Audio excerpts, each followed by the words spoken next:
Hello friends, welcome back to Sushil Mishra business class. आज जो हम टॉपिक कर पढ़ने जा रहे हैं उसका नाम है प्रिवेटाइजेशन। बिल्कुल हाँ जी, निजीकरण, हिंदी में बोलते हैं निजीकरण। प्रिवेटाइजेशन, भारत को आखिर प्रिवेटाइजेशन की जरूरत क्यों पड़ी? बात उस समय की है 1980 की।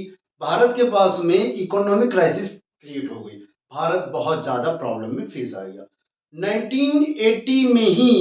सच में प्रिवेटाइजेशन की जरूरत खड़ी हो गई थी, फिर भी जैसे तैसे भारत सरकार आगे बढ़ाती गई। 1990 तक पहुंचते पहुंचते भारत सरकार के पास में एक दिन ऐसा आया जिस दिन सिर्फ और सिर्फ कुछ ही दिन का फंड, मॉनेटरी फंड मौजूद था उसके कोष में, उसके पास। अब भारत सरकार को इकोनॉमी चलाने के लिए पैसे की जरूरत थी और भारत सरकार के पास में पैसा था नहीं, क्योंकि उसने बहुत ज्यादा पैसा अपने आप को रिफॉर्म करने में लगा दिया था। इकोनॉमिक रिफॉर्म्स, चाहे इंडस्ट्रियल रिफॉर्म्स हो, बहुत सारी पैसा लगा दिया था। उस समय में भारत को सिर्फ और सिर्फ, इंडिया को सिर्फ यही समझ में आया क्यों ना किसी तरीके से रिफॉर्म किया जाए। 1991 को लाकर रिफॉर्म करने की ओर बढ़ना शुरू हो गया था। अब ये जो टॉपिक है प्रिवेटाइजेशन, यही चीज वो बताता है कि यहाँ पर जो पब्लिक सेक्टर की ऑनरशिप थी उसको ट्रांसफर करके प्राइवेट के हाथों में दे दिया गया। पब्लिक सेक्टर को कॉन्ट्रैक्शन कर दिया गया, बहुत कम कर दिया गया, बहुत ही कम लेवल पर रखा गया। प्राइवेट सेक्टर को मोटिवेट किया गया। क्यों? क्योंकि भारत को समझ में आ चुका था कि जो काम हम करने को तैयार हैं उसमें हमने बहुत ज्यादा पैसा ले लिया है, कर्जा ले लिया है, जो कि हम डेवलप नहीं कर पा रहे हैं, उसको ठीक नहीं कर पा रहे हैं। तब उसे रियलाइज हुआ कि भैया प्राइवेट सेक्टर का आना जरूरी है। बिल्कुल हाँ जी, प्राइवेट सेक्टर का आना जरूरी है। प्राइवेट सेक्टर जब आएगा तो जाहिर सी बात है आपकी इकोनॉमी को डेवलपमेंट करने की पूरी कोशिश करेगा। वही चीज यहाँ रखा गया। बोला गया प्रिवेटाइजेशन, प्रिवेटाइजेशन का मतलब होता है ऑनर ऑफ प्राइवेट। बिल्कुल हाँ जी, प्राइवेट ओनर होगा। जैसे आप, हम, सरकार का इस पर कोई भी अधिकार नहीं होगा, आपका अपना अधिकार होगा। आप कह सकेंगे कि ये मेरा है। जैसे कि आप अपने घर में रह रहे हैं तो आप कह सकते हैं कि ये मेरा घर है, लेकिन किसी होटल में रह रहे हैं तो उसे आप नहीं कह सकते हैं। बिल्कुल हाँ जी, सेम टू सेम वही चीज है। अब गवर्नमेंट ने कहा कि प्रिवेटाइजेशन आ जाइए, और प्रिवेटाइजेशन का मतलब हो गया कि भैया ऑनरशिप ट्रांसफर हो गई पब्लिक की, किसको? भैया प्राइवेट सेक्टर को। बिल्कुल हाँ जी, पब्लिक सेक्टर की ऑनरशिप ट्रांसफर हुई पब्लिक सेक्टर को। इसे बोला गया प्रिवेटाइजेशन। बिल्कुल हाँ जी, सिर्फ ऑनर ही नहीं, ऑनरशिप ही नहीं, मैनेजमेंट भी ट्रांसफर हो गया। ये दो तरीके से प्रिवेटाइजेशन को रखा गया। पहला जो तरीका है वो रखा गया transfer of ownership and management public sector from the government to private sector. बिल्कुल हाँ जी, पब्लिक सेक्टर से लेकर प्राइवेट सेक्टर को ऑनरशिप और मैनेजमेंट, काम करने का तरीका और काम का मालिकाना हक भी दे दिया गया कि आप आज से इस कंपनी के, इस एंटरप्रेन्योर के, इस इंडस्ट्री के मालिक हो।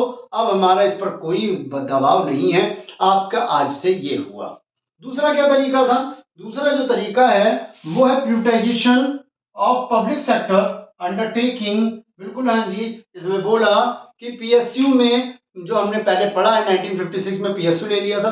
बिल्कुल हाँ जी, उसमें भी सरकार ने बोला कि पीएसयू के तहत भी अपनी कुछ शेयर को सेल करने के लिए तैयार थी। बिल्कुल हाँ जी, वहां बोला गया कुछ इंडस्ट्रीज को वो सेल कर रही थी ताकि उसी इंडस्ट्री पर दोबारा प्राइवेट सेक्टर पैसा लगाकर काम कर सके। उसको एक नाम दिया गया, वो नाम था डिसइन्वेस्टमेंट। बिल्कुल हाँ जी, सेम इंडस्ट्री, दोबारा बता रहा हूं, सेम इंडस्ट्री में जब इन्वेस्टमेंट करने को प्राइवेट सेक्टर को मोटिवेट किया गया और उन्होंने पैसा लगाया, उसे हमने डिसइन्वेस्टमेंट कहा।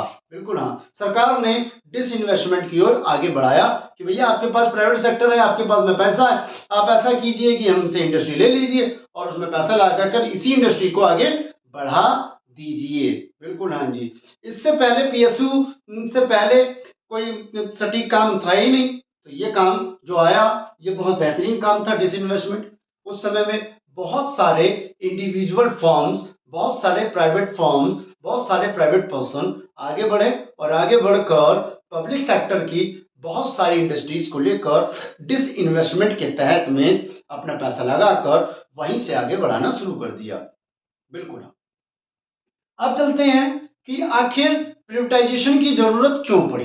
बिल्कुल हाँ जी, रीजन क्या थी, नीड क्या है। बिल्कुल हाँ, देखते हैं। पहला आया poor performance of PSU, public sector undertaking के तहत पुअर परफॉर्मेंस था। 1956 में ही बहुत ज्यादा दिक्कतें आ रही थी। पीएसयू में बोला गया कि अब वहां पर प्राइवेट और पब्लिक दोनों मिलकर काम कर रहे थे। ऑनरशिप प्राइवेट की थी, लेकिन रोल जो मेनली था वो पब्लिक का था, पब्लिक सेक्टर में। लेकिन वहां पर परफॉर्मेंस वेल नहीं हो पाई, क्योंकि जो प्राइवेट करना चाहता था वो पब्लिक करने नहीं दे रहा था। कारण क्या था, समझा देता हूं।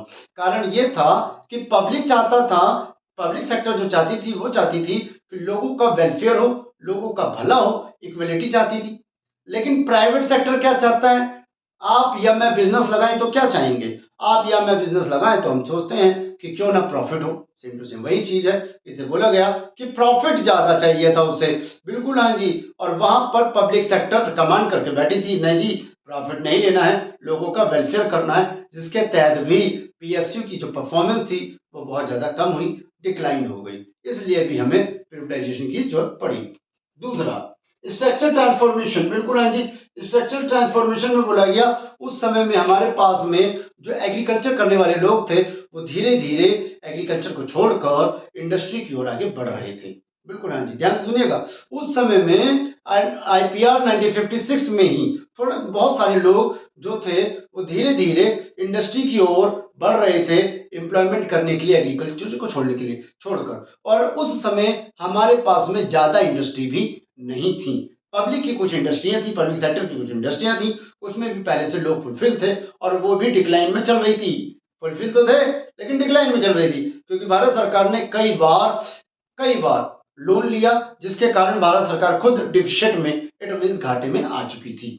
फिस्कल डिफिसिट बहुत ज्यादा हो गया था, जिसके कारण भी प्रिवेटाइजेशन की जरूरत पड़ी। बिल्कुल हाँ जी। थर्ड पॉइंट जिसका नाम है इंप्रूवमेंट फाइनेंशियल डिसिप्लिन। बिल्कुल हाँ जी। भारत सरकार को जब बहुत ज्यादा घाटा हो गया, डिफिसिट हो गया, तो भारत सरकार को लगने लगा, इंडिया गवर्नमेंट को लगा कि क्यों ना प्रिवेटाइजेशन लाया जाए, ताकि लोग इन्वेस्टमेंट करेंगे, और जब जितना इन्वेस्टमेंट करेंगे उससे उतनी ज्यादा पैसे की मजबूती बढ़ेगी, उतनी ही ज्यादा इकोनॉमिक रिफॉर्म्स होगा, उतना ही ज्यादा हम आगे बढ़ेंगे, हमारी जीडीपी बढ़ेगी, और जितनी ज्यादा इंडस्ट्री लगेगी उतनी ज्यादा लोगों को इनकम मिलेगी, और जितनी ज्यादा लोगों की इनकम मिलेगी तो जाहिर सी बात है उतनी ही ज्यादा नेशनल इनकम भी बढ़नी शुरू हो जाएगी। बिल्कुल हाँ जी। सिंपल तरीका है, एक चैन में लगा हुआ है, सर्कल है ये, कि जब इंडस्ट्री बढ़ेगी तो इंडस्ट्री में काम करने वाले वर्कर्स आएंगे, इट मीन्स एम्प्लॉयमेंट बढ़ेगा, और एम्प्लॉयमेंट बढ़ेगा तो जाहिर सी बात है सैलरी मिलेगी, और सैलरी मिलेगी तो लिविंग स्टैंडर्ड बढ़ेगा, और उससे नेशनल इनकम भी बढ़ेगी, और लास्ट में उससे जीडीपी भी बढ़ेगी। वही चीज यहां बोला गया कि भारत सरकार को पैसे की बहुत ज्यादा कमी थी, जिसको दूर करने के लिए भारत ने, बिल्कुल हाँ जी, इंडिया गवर्नमेंट ने प्रिवेटाइजेशन को एडॉप्ट करवाया, बहुत सारे प्राइवेट सेक्टर्स को लेकर आ गई। बिल्कुल हाँ। और मेनली जो काम प्राइवेटाइजेशन का लेकर आए वो ये था, बिल्कुल हाँ जी, प्रमोट एफडीआई इन इंडिया। बिल्कुल हाँ जी, फॉरेन डायरेक्ट इन्वेस्टमेंट। बिल्कुल हाँ जी, विदेशों से प्रत्यक्ष रूप में, बिल्कुल हाँ जी, जो इन्वेस्टमेंट करना चाहते थे वो प्रिवेटाइजेशन के द्वारा ही होगा, और प्रिवेटाइजेशन के आने से ही ग्लोबलाइजेशन आएगा। दोबारा बता रहा हूं, प्रिवेटाइजेशन जब आएगा तब ही ग्लोबलाइजेशन आ सकता है, क्योंकि प्रिवेटाइजेशन ही एमएनसी को क्रिएट करता है। बिल्कुल हाँ जी, मल्टीनेशनल कंपनी प्रिवेटाइजेशन के तहत ही आएंगी आपके देश में, हमारे देश में व्यापार करेंगी, बिजनेस करेंगी, इंडस्ट्री लगाएंगी, और उससे लोगों को इंप्रूवमेंट मिलेगा, एम्प्लॉयमेंट मिलेगा, सैलरी मिलेगी। यही सी कारण से प्रिवेटाइजेशन की जरूरत थी। ये 4 पॉइंट्स हैं जिनके कारण इंडिया में प्रिवेटाइजेशन की जरूरत पड़ी थी। इसके बाद में अब आता है गेन्स क्या है। बिल्कुल हाँ जी, गेन बोले या इंपॉर्टेंस बोले या मेरिट बोले, क्या विशेषता थी, क्या गेन्स थे प्रिवेटाइजेशन के आने से। बिल्कुल हाँ जी, गेन्स पहले बता देता हूं कि भैया जो रीजन था ना, एक और रीजन है पांचवा, वो है कि भैया उस समय में पीएसयू के आने से इंडिया में बहुत ज्यादा करप्शन बढ़ गया था, लेजीपना ज्यादा हो गया था, काम को डिले कर दिया जाता था, करप्शन बहुत ज्यादा हो गया था, जिसके कारण प्रोडक्शन की कैपेसिटी भी कम हो गई थी, प्रोडक्शन ना के मुकाबले था, काम हो ही नहीं रहा था, सरकार ने आधे से ज़्यादा कर्जा ले रखा था। इसको भी ध्यान में रखकर सरकार को समझ में आ चुका था, इंडिया की गवर्नमेंट को समझ में आ गया था कि जो सरकार करना चाहती है वो नहीं कर पा रही है, इसलिए प्रिवेटाइजेशन आएगा तो करप्शन अपने आप कम हो जाएगा। बिल्कुल हाँ जी, आप खुद ही आज के समय में देख लीजिए, किसी भी सरकारी ऑफिस में कोई काम करवाना है तो आज के समय में आपको करप्शन करना पड़ेगा, कुछ ना कुछ under the table over the table किसी ना तरीके से पैसा देकर ही काम करवाना पड़ेगा। जबकि प्राइवेट सेक्टर में ऐसा नहीं है। प्राइवेट सेक्टर आपको जाना है तो जाहिर सी बात है, आपके पास में परफॉर्मेंस होनी चाहिए, आपके पास नॉलेज होनी चाहिए, स्किल होनी चाहिए, आपको जरूर एम्प्लॉयमेंट मिलेगा या जरूर आपका काम होगा। यही चीज उस समय में पब्लिक सेक्टर में नहीं थी, बहुत ज्यादा करप्शन था। इसको भी देखकर प्रिवेटाइजेशन की जरूरत पड़ी। बिल्कुल हाँ। अब आगे गेन्स, गेन्स में पहला काम क्या प्रॉफिट हुआ, पहला गेन जो हमें प्रिवेटाइजेशन से मिला वो है हाई प्रोडक्टिविटी। बिल्कुल हाँ जी, जो पब्लिक सेक्टर नहीं कर पा रही थी वो प्रिवेटाइजेशन के आते ही प्रिवेटाइजेशन ने हाई प्रोडक्टिविटी कर दिया, ज्यादा से ज्यादा प्रोडक्शन करें। क्यों? क्योंकि प्रिवेटाइजेशन को प्रॉफिट से मतलब है, और उसे प्रॉफिट कब मिलेगा? उसे प्रॉफिट जब मिलेगा जब वो ज्यादा से ज्यादा लोग क्या करेंगे, प्रोडक्शन को यूटिलाइज करेंगे, कंज्यूम करेंगे। बिल्कुल हाँ जी, आप ही हैं, आप सपोज दैट एक शूज का बिजनेस करते हैं तो आपको तब प्रॉफिट होगा जब आपकी डिमांड ज्यादा होगी, और आपकी डिमांड ज्यादा होगी इट मींस आपकी प्रोडक्शन की कैपेसिटी भी ज्यादा हो रही है। वही चीज यहाँ पे बताई गई है, ये गेन आ गया।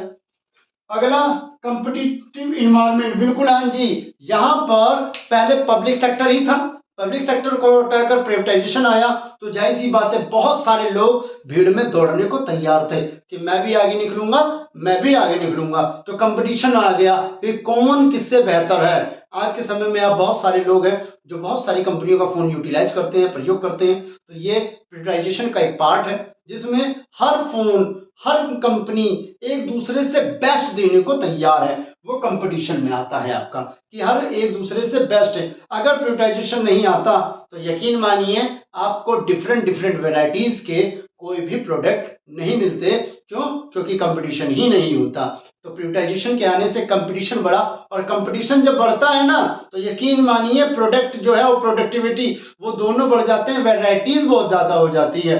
इससे बिजनेस को भी एक मौका मिलता है कि हम कुछ बेहतरीन करके दें, और कस्टमर का भी फायदा ये होता है कि उन्हें बेहतरीन चीज मिलती है। याद रखिएगा, वो फायदा हुआ।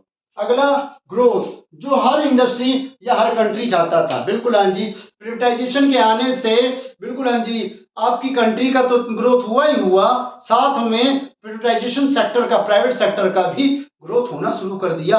बिल्कुल हाँ जी, जो हमारी जीडीपी बहुत डिक्लाइन जा रही थी उस जीडीपी ने भी एकदम किक मारी और फट से कूद कर ऊपर वाले मंजिल पर आगे पहुंच गई। बिल्कुल हाँ जी, same to same growth and development करना शुरू कर दिया। लास्ट जो पॉइंट है गेन का वो है वाइडर चॉइस। बिल्कुल हाँ जी, ये कंपटीशन से रिलेटेड है and better quality of life. बिल्कुल हाँ जी, वाइडर चॉइस, नई नई कंपनियां, प्राइवेटाइजेशन आया, प्राइवेटाइजेशन में बहुत सारी इंडस्ट्री आ गई। बहुत सारी इंडस्ट्री में आप एक में जॉब करते हैं, एक को छोड़ो, कोई आपको बेहतरीन जॉब दे रहा है, बेहतरीन अपॉर्चुनिटी दे रहा है, बेहतरीन सैलरी दे रहा है, एक को छोड़ दूसरे में कर लो। दूसरे से करते थक गए हैं, इससे बेहतरीन कोई दे रहा है, एक छोड़ दूसरे में आ जाए। पार्टी में होता है ना, पॉलिटिक्स में, कि एक पार्टी आपको साथ नहीं दे रही तो दूसरे पार्टी में लोग चले जाते हैं। सेम चीज प्राइवेटाइजेशन में भी है। क्या? कि भैया अगर आप एक ही इंडस्ट्री में काफी समय से काम कर रहे हैं और कोई अपॉर्चुनिटी नहीं दिख रही है डेवलप होने की, आपको ग्रोथ होने की, तो उसको छोड़ दूसरे में जाए यार, दूसरे में आपको मौका मिलेगा। क्यों? क्योंकि many varieties of industries available in India for from privatisation. बिल्कुल हाँ जी, प्राइवेटाइजेशन के माध्यम से आपके इंडिया में बहुत सारी इंडस्ट्रीज क्रिएट हो गई हैं। बिल्कुल हाँ जी, बहुत सारी। जैसा आप ही आपके हाथों में फोन का यूटिलाइज करते हैं, Apple, Oppo, Vivo, MI, Redmi etcetera, Motorola etcetera, बहुत सारी कंपनियां, ये सब एक प्राइवेटाइजेशन का पार्ट हैं। बिल्कुल हाँ जी, अगर आप इस कंपनी में या इस इंडस्ट्री में एक मैनेजर की पोस्ट पर हैं और आपकी सैलरी कम है तो एक को छोड़ो, दूसरे को पकड़ लो, दूसरी इंडस्ट्री पकड़ लो, वहां आपको ज्यादा सैलरी मिलेगी। वही चीज यहाँ है, वाइडर चॉइस। जब वाइडर चॉइस होगा, चॉइस बहुत ज्यादा होगी, तो जाहिर सी बात है बेटर क्वालिटी ऑफ लाइफ भी सेट करोगे आप। वही चीज यहाँ बताई गई। आई होप ये समझ में आया होगा। दोबारा एक बार देख लेते हैं। प्रिवेटाइजेशन बोला गया कि पब्लिक सेक्टर की ओनरशिप या मैनेजमेंट ट्रांसफर कर दी गई प्राइवेट सेक्टर को, बिल्कुल हाँ जी, इंडिविजुअल लोगों के हाथों में। इसको दो तरीके से ट्रांसफर किया गया। पहला जो मैंने आपको डेफिनेशन में बोला, और दूसरा बोला गया पीएसयू के तहत, जिसमें सरकार जो है, पब्लिक सेक्टर है, अपने शेयर को प्राइवेट सेक्टर को इंडिविजुअल पर्सनली सेल कर देती है, जिसे हमने डिसइन्वेस्टमेंट भी समझा है। अब नीड क्या है, जरूरत क्या है? उस समय में हमारी जो परफॉर्मेंस थी वो बहुत ज्यादा कमजोर थी। पीएसयू परफॉर्मेंस कमजोर थी। क्यों? क्योंकि करप्शन बहुत ज्यादा था, बिल्कुल हाँ जी। काम करने की कैपेसिटी बहुत कम थी। प्राइवेट सेक्टर काम करना ज्यादा चाहता था, पब्लिक करने नहीं देता था। इसके कारण भी बहुत ज्यादा दिक्कत थी। उसके बाद में स्ट्रक्चरल ट्रांसफॉर्मेशन हो गया। कारण यह हुआ कि लोग बाग उस समय प्राइमरी ऑक्यूपेशन को धीरे धीरे छोड़ रहे थे, एग्रीकल्चर को छोड़ रहे थे और इंडस्ट्री की ओर आगे बढ़ रहे थे। उन्हें एहसास होने लगा था कि पैसा भी कोई चीज होती है, बिल्कुल हाँ जी। इसलिए उस समय प्रिवेटाइजेशन की जरूरत पड़ी, क्योंकि उस समय इतनी इंडस्ट्री नहीं थी कि सबको एक बार में हायर कर लिया जाए। तीसरा जो पॉइंट बोलता है इंप्रूव फाइनेंशियल डिसिप्लिन, बिल्कुल हाँ जी। गवर्नमेंट ऑफ इंडिया बहुत ज्यादा डिफिशिट में खड़ी थी। उसके पास में कुछ ही दिन का फंड इकट्ठा था, उसके रेवेन्यू, उसके पास में कुछ ही फंड था, जिसको भी इकोनॉमी वो चलाने में बहुत ज्यादा मजबूर थी कि चला ही नहीं पा रही थी, जिसके कारण भी प्राइवेट सेक्टर को लेकर आए, बिल्कुल हाँ जी। प्राइवेट सेक्टर के आने से बिल्कुल इंडिया की इकोनॉमी मजबूत होती नजर आने लगी, क्योंकि जब प्राइवेट सेक्टर आया तो लोगों ने प्राइवेट इंडस्ट्री को खोलने के लिए इकोनॉमिक रिफॉर्म्स करना शुरू कर दिए, इन्वेस्टमेंट करना शुरू कर दिया, जिससे इंडिया के पास में भी बिल्कुल हाँ जी पैसा आना शुरू हो गया, जो अपने डिफिसिट को कम करती चली गई। इसके साथ में प्रमोट एफडीआई इन इंडिया, बिल्कुल हाँ जी। Promote FDI, foreign direct investment, प्रत्यक्ष रूप से डायरेक्ट इन्वेस्टमेंट करने के लिए सरकार ने प्राइवेट इंडस्ट्री को बोला कि जो बाहर के लोग हैं वो भी डायरेक्टली प्रिवेटाइजेशन के तहत भारत में आकर बिल्कुल इंडस्ट्री स्थापित कर सकते हैं। जो आप ब्रांडेड कपड़े पहनते हैं वो एलपीजी, बिल्कुल हाँ जी, प्रिवेटाइजेशन की देन ही है। चाहे आप किसी भी ब्रांड के कपड़े पहनते हो, शूज पहनते हो, वॉच पहनते हो या मोबाइल फोन चलाते हो, वो सारा का सारा आपका न्यू इकोनॉमी पॉलिसी की ही देन है। अब गेन्स क्या है? दोबारा गेन्स में बोलता है हायर प्रोडक्टिविटी, प्रोडक्टिविटी बढ़ गया प्रिवेटाइजेशन के आने से। प्रोडक्शन की कैपेसिटी और प्रोडक्शन दोनों ही बढ़ चुका है, बिल्कुल। प्राइवेट सेक्टर को प्रॉफिट ज्यादा चाहिए, और उसे प्रॉफिट तब मिलेगा जब वो अपने प्रोडक्शन को बहुत ज्यादा करेगा और सभी लोगों तक आसानी से पहुंचाएगा। वही चीज यहाँ करी गई।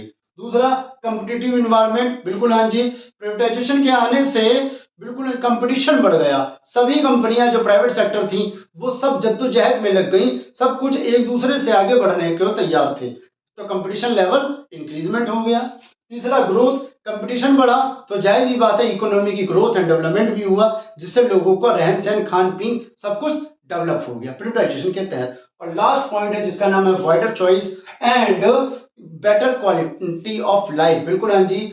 जो हमारे कस्टमर्स थे या हमारे एम्प्लॉयज थे या हमारे सबऑर्डिनेट थे, सबको एक वाइडर चॉइस मिल गई, जिससे कि उनकी लाइफ जो है वो बेटर लिविंग होने लगी।